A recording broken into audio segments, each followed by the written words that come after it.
Hello, believers of Christ. Hope you're doing well. So, today I'll be taking you guys through Genesis chapter 6, verse 2. And it says, "The sons of God saw that the daughters of humans were beautiful, and they married any of them they chose." That's the word of the Lord. Thanks be to God. So, here we see angels marrying human beings, which is just crazy. As I was going through this verse, it was just crazy, like crazy. The spiritual meets the material. The first teaching. So, this verse has 7 main teachings or lessons we can take away from it. The first teaching or lesson: external beauty can lead to spiritual compromise. The sons of God, angels, were drawn by the appearance of the daughters of men. Focusing only on the outward beauty without spiritual discernment can lead to ungodly unions. Yes, here was the definition of an ungodly union: angels and human women, like crazy. And that is foreshadowed by Proverbs chapter 31, verse 30. That's a spoiler, we'll get there. The second teaching: not all relationships are approved by God. They took them wives, of all which they chose implies self-will, not God's direction. Choosing a partner should be guided by God's wisdom, not just attraction or preference. The third teaching: there's a difference between godly and ungodly. The phrase sons of God versus daughters of men may indicate a division between the righteous line, possibly of Seth, and the worldly line, possibly of Cain. Here, it's believed that the daughters of Cain were the ones who were marrying angels, the sons of God, which is crazy. And that brought about a conflict between the lineage of Seth and the descendants of Cain. The fourth teaching: when God's people compromise,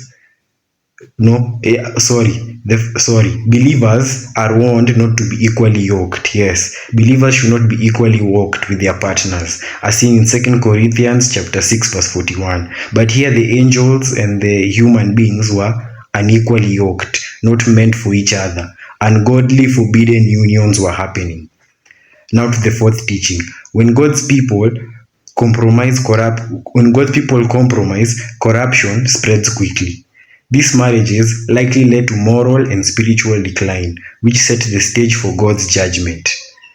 Compromising God's standards in relationships affects generations and nations, as we're going to see later the implications of these ungodly unions and what they led to in this Genesis chapter 6, which is a very tragic story. The fifth teaching: human desires often override divine will when left unchecked. All which they chose shows their choice was driven by desire, not obedience to God. Yes, the angels rebelled against God. It was against God for the angels or the sons of God to marry human women. God calls us to submit our desires under His lordship, as seen in James chapter 4, verse 7 to 8. That's a spoiler, we'll get there. The sixth teaching: disobedience in relationships can invite judgment. These ungodly unions were one reason God decided to bring the flood.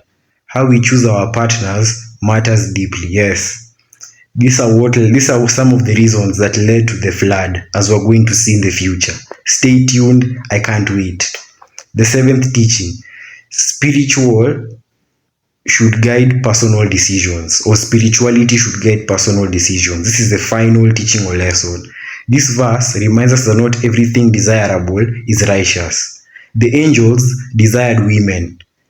It was desirable, but it was not righteous at all. It was disobedience against God. Our choices, especially in relationships, must reflect God's holiness and values. We as Christians should seek God's will in every relationship, not just personal desire. We as Christians should not base major life choices solely on appearance, but on character, and we should look inwards when choosing relationships. We as Christians should avoid being unequally yoked. We should choose partners who share our faith in Jesus Christ. Yes, we should choose people who we are in tune with, spiritually, emotionally, physically.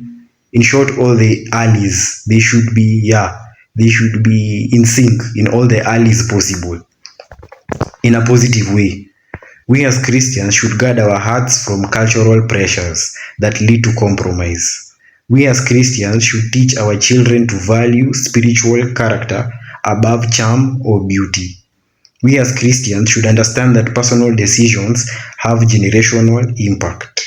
We as Christians should ask God for discernment and strength to choose wisely and righteously. So, this is the verse: angels and human women getting married. It was such a crazy verse as I was going through. It was so crazy. It had my head spinning. I had so many questions, but that's all that came out. So that's all for today, guys. Thank you very much. And as usual, God bless.